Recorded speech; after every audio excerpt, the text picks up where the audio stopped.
He will build an incredible fabric. Okay, second subject, a peaceful contrast.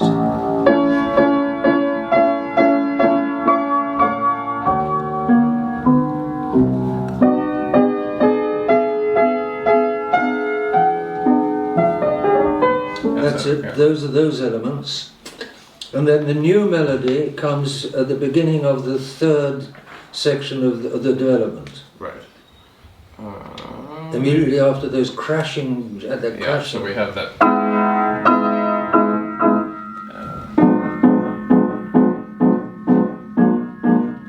Here.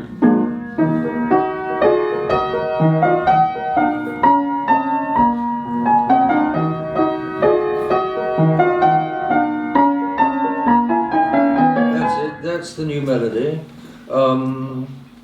Counterpoint. Over rising through and this is the grand army of the soul on the march. Right. And this is 2 against 3, you notice. Okay. Where here it is. That's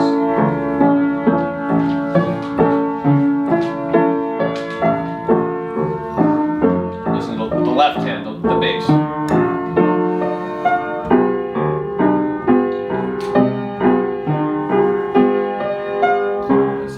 That's the grand army of the soul on the march.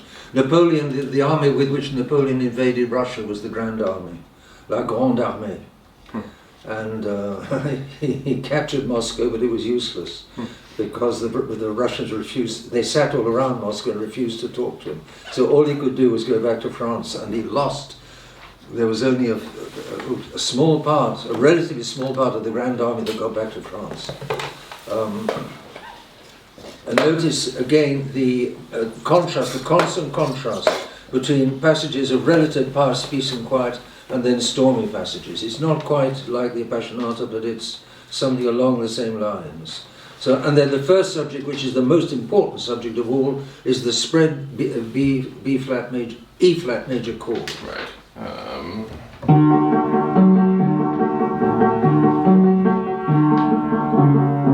Now that's a typical example of a snatch. It's not really, it is a tune, but it's a tune that doesn't go very far, but it will be developed incredibly throughout the movement. A codetta is like a little closing, and a coda is a full blast closing. So the movement is in 4 sections. An exposition, off to war. Development, war and peace, that's just words. Recapitulation, back to war, just to help situate the things. And then the coda is the triumph. There's a lovely, John, play coda section 1, lyrical and light. After the swerving through keys to end the recapitulation. And then there's right.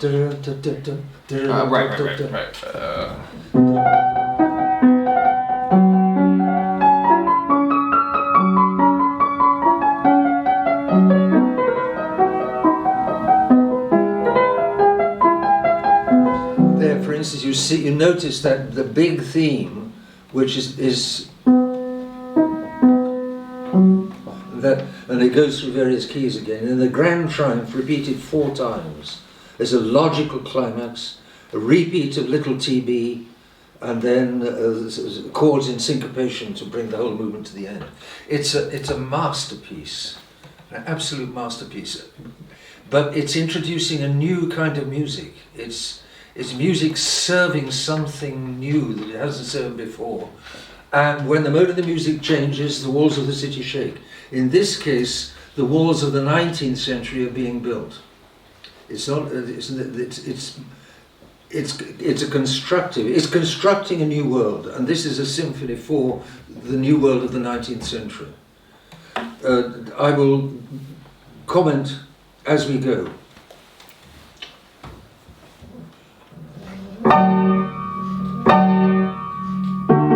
First subject.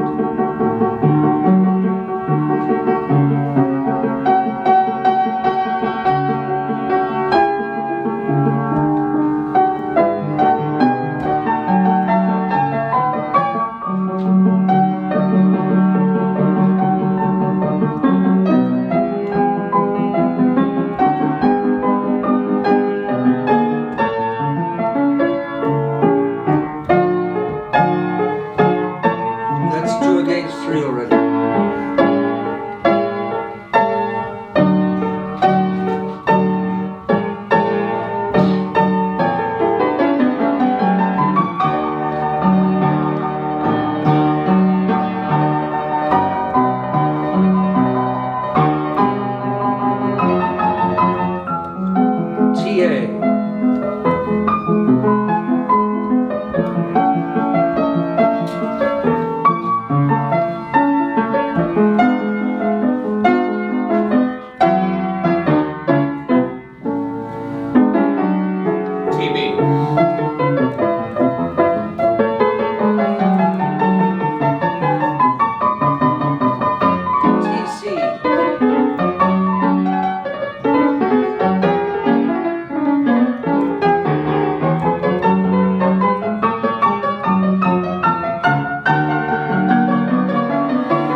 Second subject.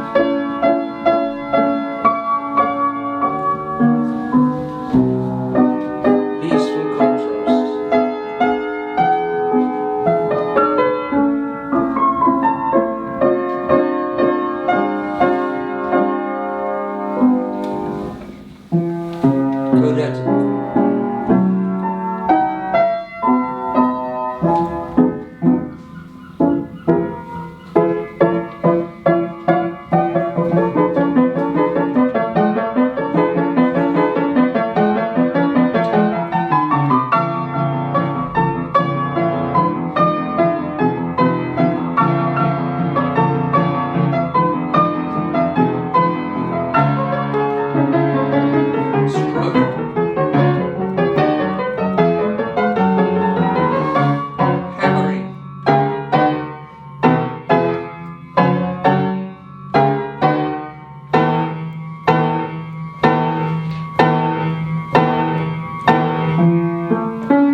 Codetta.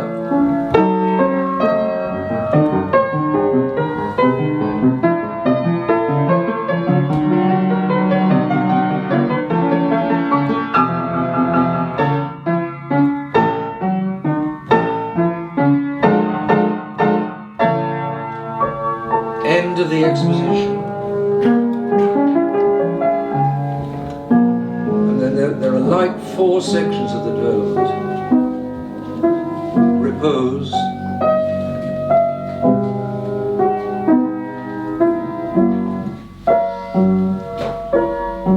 transition A,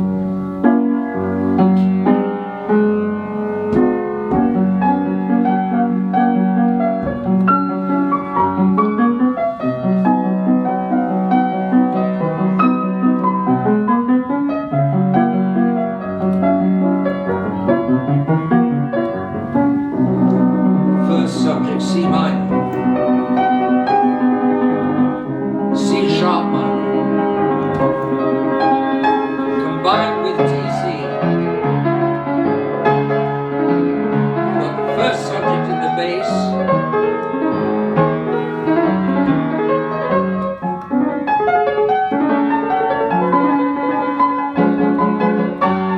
then the E minor.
lion, honey. New melody. E minor.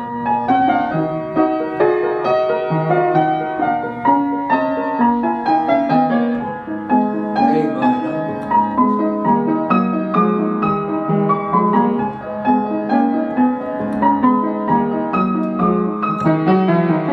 Back to the first subject. C major.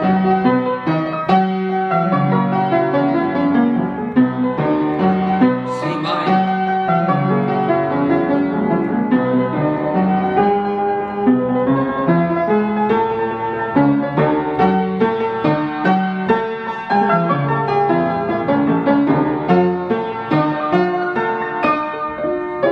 Back to the new melody. A moment of gentleness.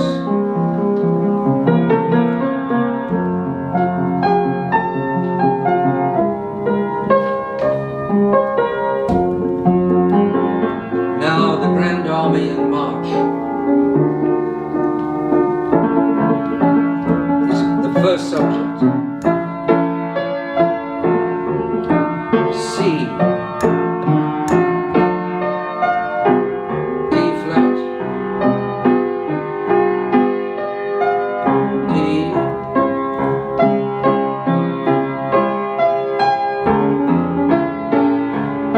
E flat.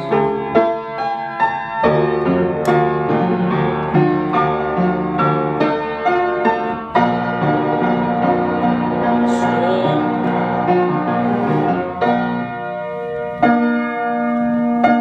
Peace and quiet.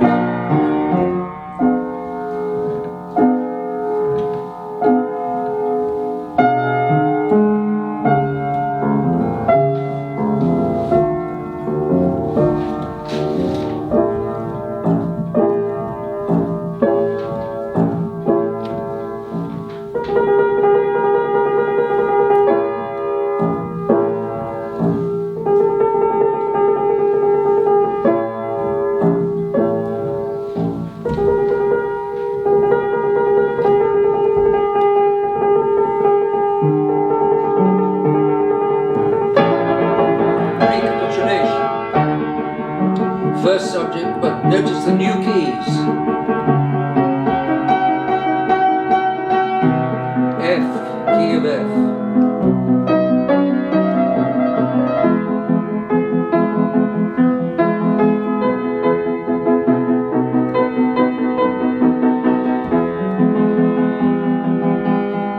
D flat.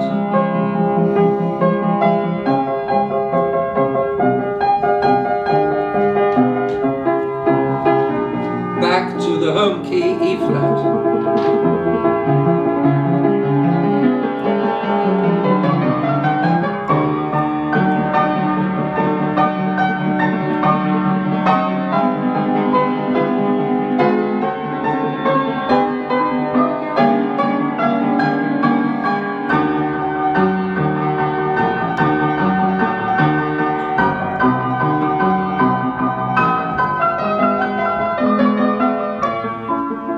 Transition A.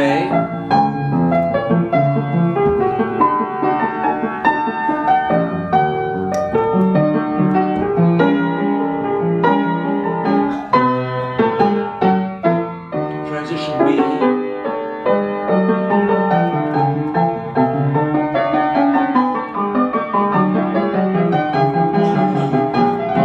Transition C.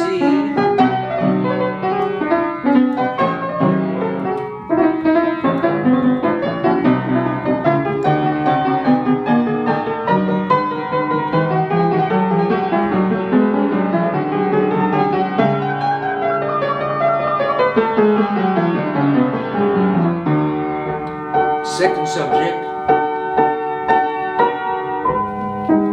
in the home key.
letter 2.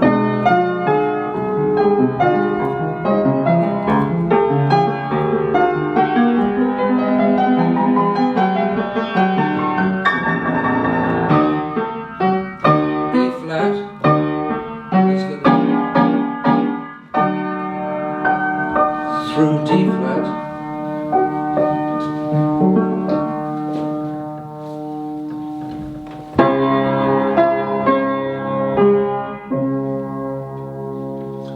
into C,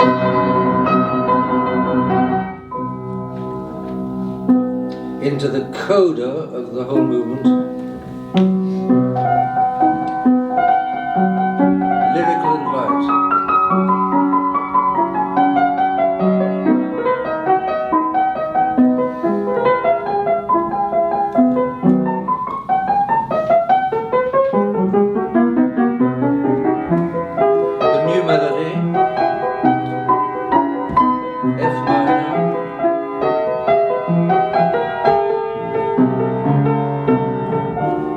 E minor,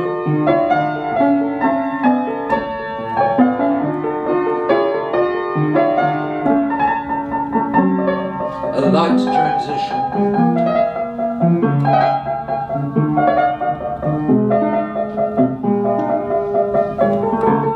Grand Army, stronger and stronger.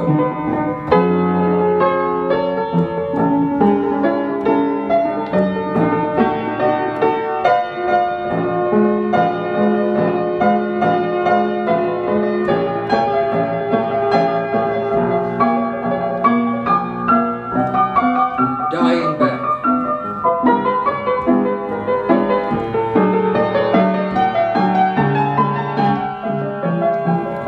The grand triumph.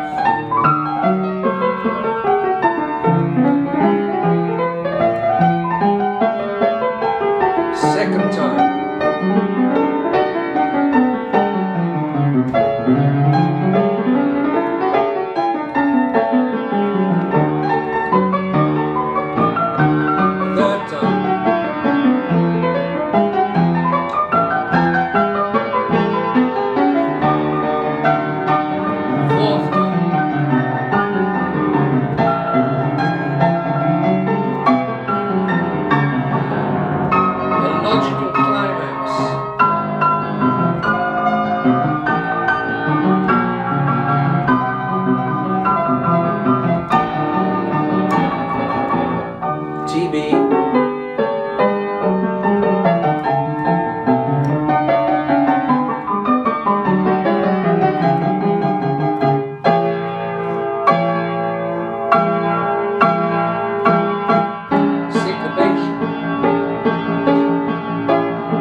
That's it. Better shut the door because the heroics for Sunday morning, it's not many people's idea of a restful Sunday morning. Who positively likes that? Yeah, it's heroic. Have you ever heard such heroic music? It is a hero. It's the glory of man. He wrote it for the glory. Napoleon inspired it, and then when Napoleon made himself emperor, Beethoven was furious and ripped out his name and made it for the memory of a great man. But there is human greatness. You can see the architecture, the incredible architecture. Beethoven was once he mixed in with the aristocracy by the power of his music, and the aristocrat and. There are a number of stories associated with Beethoven. And once he was walking down the pavement and there were some aristocrats coming in the opposite direction.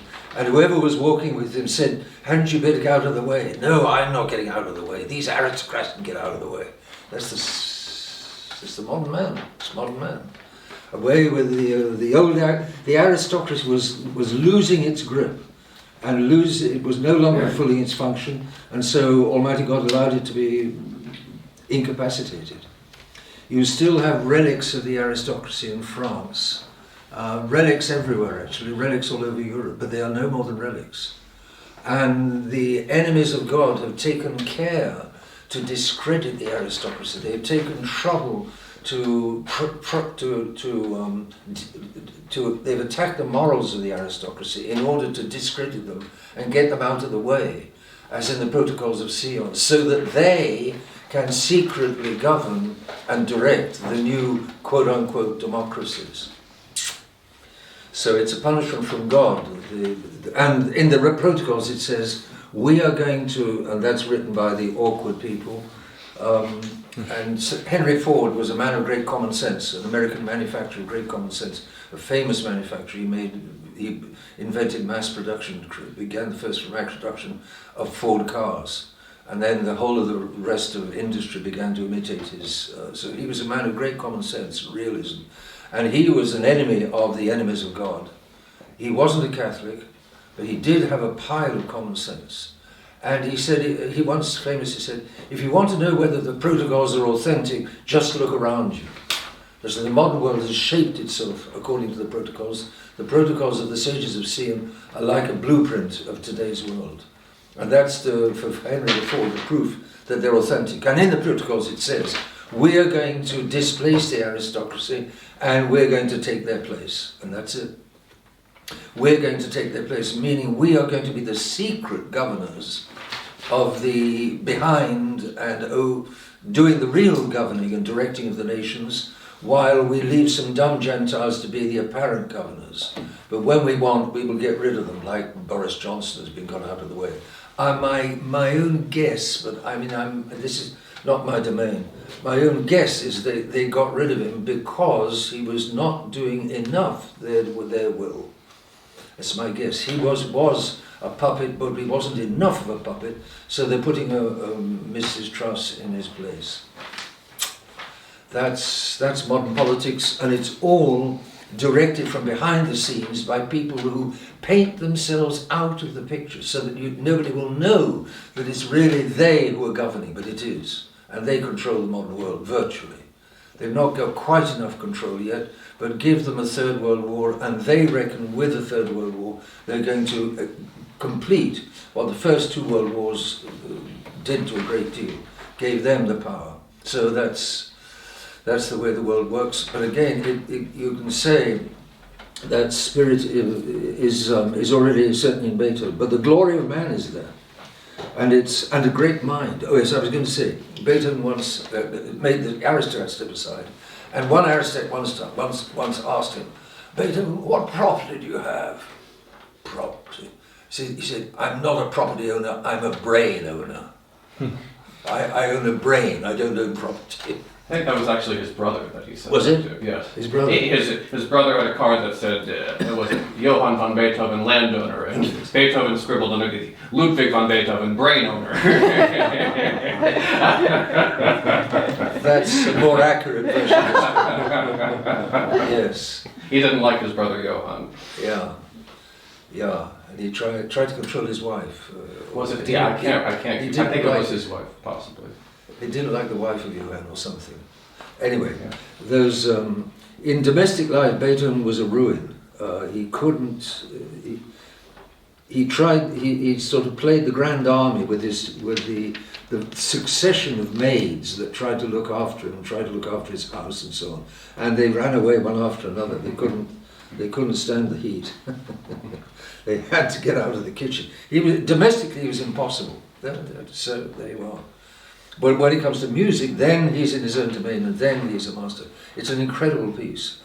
The analysis is only to help you to listen. The listening is the important part, and you can listen without following the analysis. You don't have to follow the analysis in order to, but this time follow the analysis simply to give you an idea of how much brain work there is, and how much construction, how much architecture there is in Beethoven's first movements. This is an exceptional, even amongst the first movements of Beethoven, this is exceptionally complicated, exceptionally developed, exceptionally varied.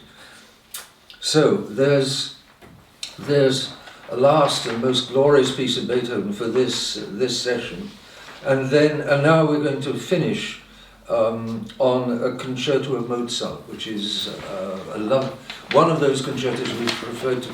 There are about 8 of them in the Köchelfeld hundreds, something like 8. 8 of them, I'm sorry. 8 of the concertos of Mozart, like this one we're going to hear. Yeah, at least that many. I think there are, you could say, there are 14 or 15, I think, that are really masterpieces, at least. I don't know. John knows better than I do. Okay, well, then this is in A. C, right? If we're doing C, quite quite right. This is in C, and it's the slow. There are 3 movements: fast, slow, fast, and you can say that it's like the joyful, sorrowful, glorious. The 3 movement pieces. It accompanies the Rosary. There's no doubt in my mind that Beethoven and Mozart were the fruits of a Catholic culture of Vienna at the time, and Vienna really was Catholic. Vienna in 1683, Vienna was nearly destroyed by the Mohammedans. The Poles and South Germans came to the rescue at the very last moment, and the Arabs were just chased away, quite simply. And the Viennese deserved from God, from a great period of culture, the Baroque culture in southeast Europe. And the Poles and the South Germans had defended the whole of Europe from the Mohammedans, who were then the enemies of God, and still are, because of their false religion. Obviously, a number of them have goodwill. A lot of them are excusable by their ignorance of the true religion. Nevertheless, objectively, the Arabs, the Mohammedans, the Saracens, the enemies of God. And they were chased away by a Catholic initiative. It was a Catholic monk, Catholic Franciscan friar, who pulled together the Catholic army to beat out the Mohammedans from Southeast Europe, where they were going to come and invade the whole of Europe. Just like somebody else at the head of the Third Reich, he's pretty unnameable, but it was he who, by a preemptive attack on the Russian Communist Army massed on the German-Russian frontier, as it then was, because they divided Poland between them. The Russian army was massed to attack and invade Europe in 1941, which would have happened if the Germans hadn't first attacked. And since they caught the Russians off foot, they made a huge number of Russian prisoners, and they completely took the Russians by surprise, because Hitler attacked 2 weeks before the Russians were due to attack. And he saved Europe. What? That man saved Europe from communism? Are you out of... The truth of these last years is not what it seems to be. What is being made, what we're told in propaganda, what we're told in schools, and in our colleges, and in our universities, and in our politics. It's all a huge collection of lies in many cases. There's just enough truth to enable to put the lies to float, because whenever you've got a packet of lies, you need some truth to persuade people that you're telling the truth, and then you tell them a packet of lies. And that's what's happened with modern man. Modern Europe is godless, and therefore it's wide open to the lies. If you turn your back on God, you're turning your back on the way, the truth, and the life. If you're turning your back on the truth, you're laying yourself wide open to lies. That's how it is. So, you know, the true history of these lies is that what's so sad is that the nationalists, who are quite right to want to defend their nations, are still godless, and therefore they're still powerless against the enemies of God. The enemies of God know what they want, they know what they're about, they know they've got an exact and driving purpose, and they will conquer anybody except who has a correspondingly conscious and deliberate and clear purpose on the side of the enemy, on the side of the friends of God. The enemies of God, the resolute enemies of God, will always beat the half-resolute conservatives. And it means that the half-resolute conservatives will not conserve. They won't manage to conserve very much. They will lose. The right wing loses again and again and again and again. The left wing is all conquering, but the only reason for that is because the right wing doesn't want God and doesn't want to be backed by God and refuses the real backing. And it is their real backing because the right wing came from the friends of God, of Christendom, of the real followers of Christ, of Christendom in the Middle Ages. And there was a great reaction of the Catholic Middle Ages in the Counter-Reformation in the middle of the 1500s. There, the Europeans, the Catholic Europeans at least, those that stayed Catholic, got their act together and were backed by God, wanted God's backing and had God's backing, and held for another few hundred years until the French Revolution showed that the backing of God was a sham.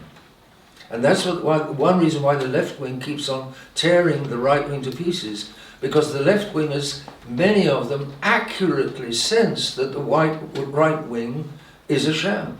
It's a sham because it's pretending to defend the cause of God. It's claiming to defend the cause of God when it's doing no such thing, when it's not really bringing God back into it at all. They don't want God. But when the right wingers don't want God, they're going into battle with one hand tied behind their back. And the left wingers with two full fists just smash the right wing to pieces. Just like that. So, Mozart is a different age. He's the end of the Ancien Régime. And so you've got more order than there is in Beethoven and less passion. And because there's less passion in Mozart, to many youngsters, Mozart just doesn't speak. Or to many moderns, Mozart just doesn't speak. It's not their world. And we were saying the other night, the youngsters of today don't like that music of the old world, and it's not only for the reasons we gave, but also because they are inwardly in great disorder. Not all their fault, all their own fault. They've been handed pretty poor heritage. When the Westerners have been getting rid of God, getting rid of God, getting rid of God, at the end there's not much there, and the youngsters have a sense of hypocrisy and a sense of falsehood. They don't like it, and but they don't like the order. When the order is given them, like in the music of Mozart, and peace and tranquility, a man basically in harmony with himself. There are shadows. The new world is coming. You can sense that, and that gives Mozart his depth. Those shadows, but he's nothing like as passionate as Beethoven. Nothing like. Therefore, Beethoven can speak to many modern youngsters and oldsters in a way that Mozart can't speak, or Bach, or any of the music prior to the French Revolution. It just doesn't speak to them. But it's a beautiful music on its own. So here is Mozart, a few years before, this will be 1987, 1980, what am I talking about? 1786? This says 1785. 1785, yes, that's it. So it's 4 years before the French Revolution. There are shadows, there are depths, especially the slow movement.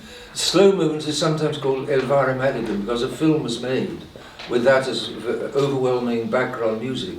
It was a Danish film, I think, about an unhappy love, or a love that ended unhappily. So the music was Mozart, and it is highly romantic. It's one of the most romantic. The slow movement is one of the most romantic pieces of Mozart. And then there's a bubble the squeak, that's a nasty name, but there's one of those joyful, bouncy. Bouncy is not the right word. I think it might be, actually. You think? That's pretty pretty bouncy. I think. Okay, we'll go with the word bouncy. Anyway, the 21st Piano Concerto of Mozart. Right. So just keep in mind that this is supposed to be full orchestra and piano. So this is the solo piano version. But I will try to call out what is the basic sign points of the structure as we go without ruining your listening pleasure, I hope. Okay. So the orchestra starts as in the Beethoven Violin Concerto, and then the soloist makes, in this case, not the grand entrance that you're expecting, but sort of sneaks in. So I will call out when the solo enters.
Dominant, meaning the recap is coming.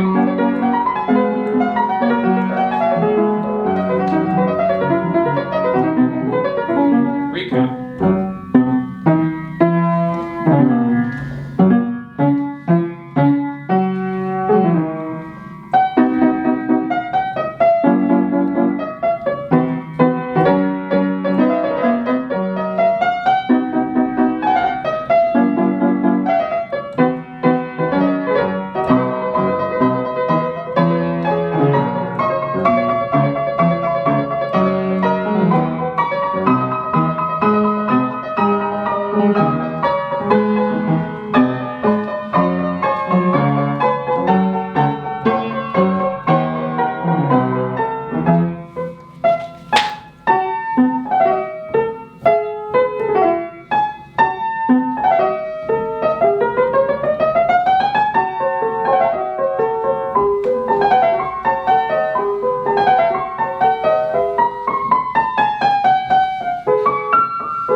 orchestra stopped, and Mozart would have improvised a cadenza, meaning a little fancy passage that he would take all the themes of the movement and sort of improvise on them and tie them together, and the orchestra waits spellbound because they're listening to the great Mozart, and then they come in. That's standard for towards the end of a first movement of a classical concerto. And he did leave some written out cadenzas for other concertos, but not for this one. And I'm not an improviser, so you just sort of fill in the time. You can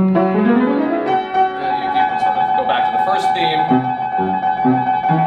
but it can't just be a recapitulation. You have to go somewhere.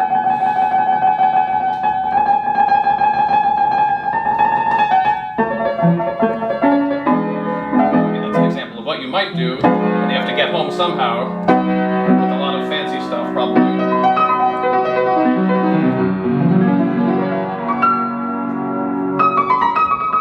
Then you go to that trill. That's the dominant orchestra note. Okay, we gotta come in, and here we go.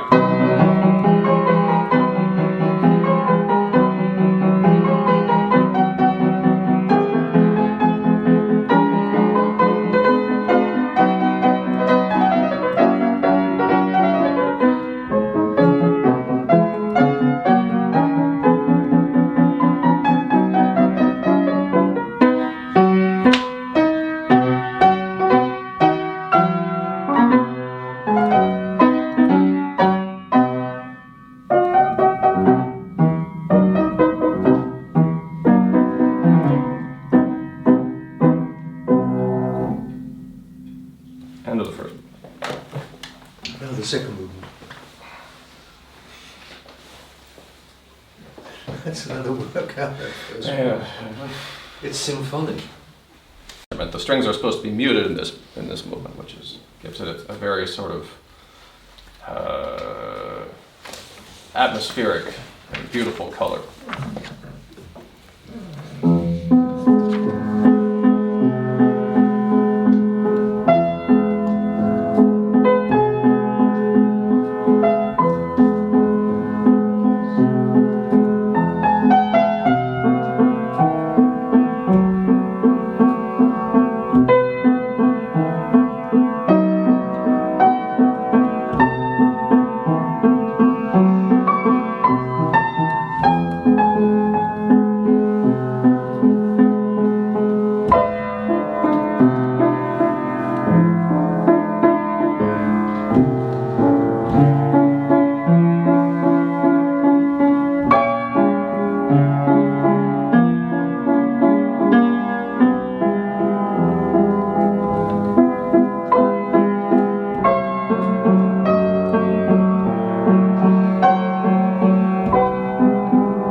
Third movement.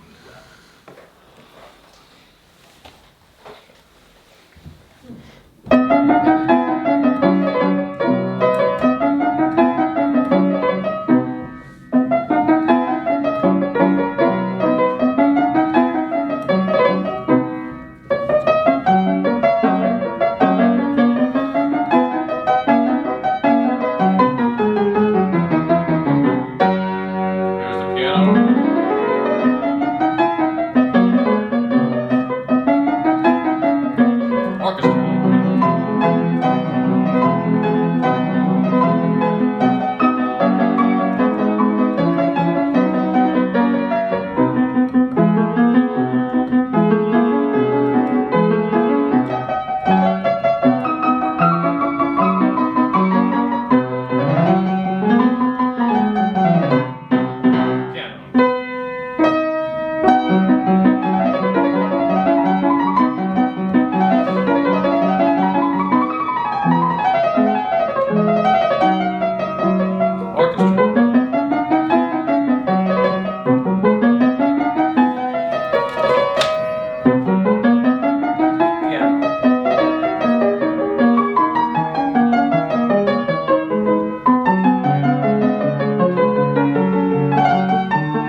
real cadenza, or the major cadenza. So more improv. So you would start with.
That is a workout. Not as shoulder heavy as the Beethoven, but like that. Yes, it's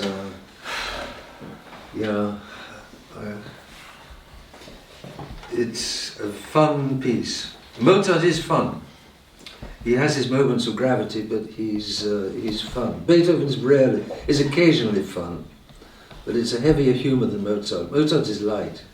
He can be light, and but actually it's still pretty substantial. There's a lot in it. There's a lot in the bubble and squeak, let's just say. Well, we all of us. What's the time now? 10:10. 10:10. Yes, that's about right. We all of us have a great debt to John for coming over the Atlantic in order to play. I think you've given him an audience, and a good audience, because you surely listened. The gift of music, it's a great gift. So the poor character in the Tolstoy story, what is music? What is it? It just irritates me. It doesn't irritate me. He was jealous and he was driving him out of his mind. But the music the Kreutzer Sonata is powerful. So what is music? Well, it's powerful by moments. It's bubble and squeak by moments. It's a great variety. Every composer is different, and every composer has his points, and he has his advantages and has his disadvantages. But Beethoven and Mozart are two of the greatest, without any doubt at all, with surely no doubt. So I hope it's at least served to introduce some of you to the great culture of the past, and you've got to rebuild it in the future. And you will do it by knowing the masterpieces of the past and then trying to say the same things in a modern language. Not so easy, by no means so easy, but what sustains music and what creates music is the true religion. And so if you are true Catholics, you will always appreciate music which is God-friendly, so to speak, and you will find in music a great consolation. It's what it's designed for. So, John, thank you very much.